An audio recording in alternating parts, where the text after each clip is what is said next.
जय हिंद, जय भारत। मैं योगेंद्र यादव आप सभी तमाम विद्यार्थियों का मेरे YouTube channel Chitranjan coaching centre पर ढेर सारी शुभकामनाएं एवं बधाई है। चलिए अभी हम आप लोग को एक फिजिक्स का खास टॉपिक लेकर के आया हूं आप लोग के लिए, जिस टॉपिक का नाम है प्रतिध्वनि। प्रतिध्वनि जो है ये क्या होता है इसको हम लोग समझने जा रहे हैं। यानी प्रतिध्वनि, ये प्रतिध्वनि को इंग्लिश में हम लोग कहते हैं इको। यानी इको को हम लोग समझेंगे कि कहते किसको हैं और इसका विस्तृत रूप से देखने जा रहे हैं कि क्या क्या हमको प्रतिध्वनि से संबंधित जानना चाहिए। देखिए, जब कोई व्यक्ति आवाज जोर से बोलता है तो देखिएगा कोई एक बड़ा अगर दीवार हो या कोई एक कुआं है तो अगर यहाँ पर से कोई आदमी बोलता है तो ये ध्वनि जाके टकरा जाता है और टकरा करके पुनः फिर सुनाई देता है। तो यही प्रतिध्वनि है। प्रतिध्वनि और कुछ नहीं है दूसरा। यानी कहने का मतलब हुआ कि कोई भी ध्वनि जहां से निकल रहा है और जाके किसी परावर्तक सतह पर टकरा करके पुनः वापस लौट के कुछ देर बाद सुनाई देता है तो उसको हम लोग क्या कहते हैं, प्रतिध्वनि कहते हैं। एकदम क्लियर होना चाहिए कि कोई भी ध्वनि, मूल ध्वनि जब किसी परावर्तक सतह से टकरा कर पुनः वापस आकर सुनाई पड़े उसी को हम लोग क्या कहते हैं, प्रतिध्वनि कहते हैं। अब हम लोग यहां से देखने जा रहे हैं प्रतिध्वनि से और क्या क्या चीज जानना चाहिए इसको देखने जा रहे हैं। तो देखिए, अभी हम लोग सब कोई समझ गए कि प्रतिध्वनि कहते किसको है और अब हम लोग समझने जा रहे हैं कि प्रतिध्वनि सुनने के लिए कम से कम जहां से आवाज बोला जा रहा है और जहां टकरा करके लौट रहा है, दोनों के बीच का न्यूनतम दूरी आखिर क्या होना चाहिए, कितना होना चाहिए।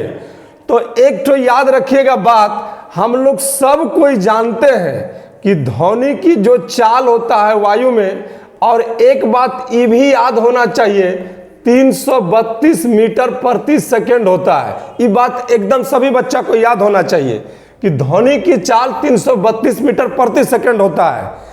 निर्वात में कभी भी ध्वनि गमन नहीं करता है।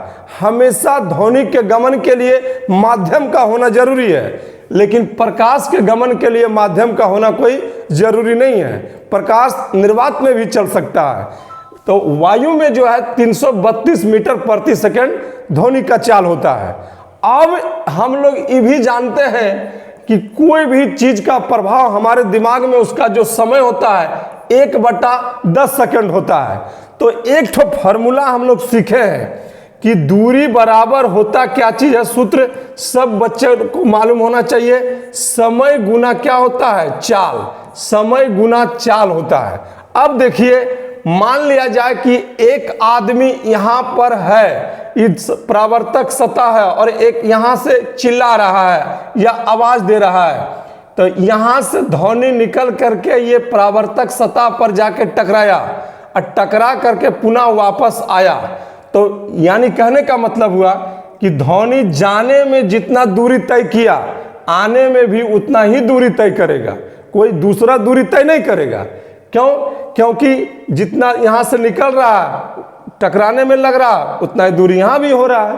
यानी मान लिया जाए कि अगर एस लगा जाने में तय किया और फिर आने में भी एस लगेगा, और समय जो है कितना रहता हमारे दिमाग में, कोई भी ध्वनि का प्रभाव 1/10 सेकंड, तो 1/10 लेंगे और यहाँ चाल कितना हो जाएगा 332 मीटर।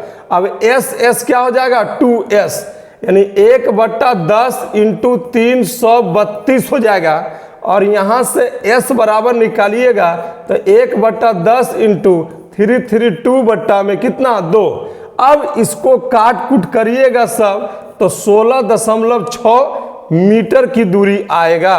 यानी याद रखना है कि अगर कोई भी व्यक्ति अगर बोल रहा है तो परावर्तक सतह और जहां से बोला जा रहा है उन दोनों के बीच की न्यूनतम दूरी जो है 16.6 मीटर का होना चाहिए।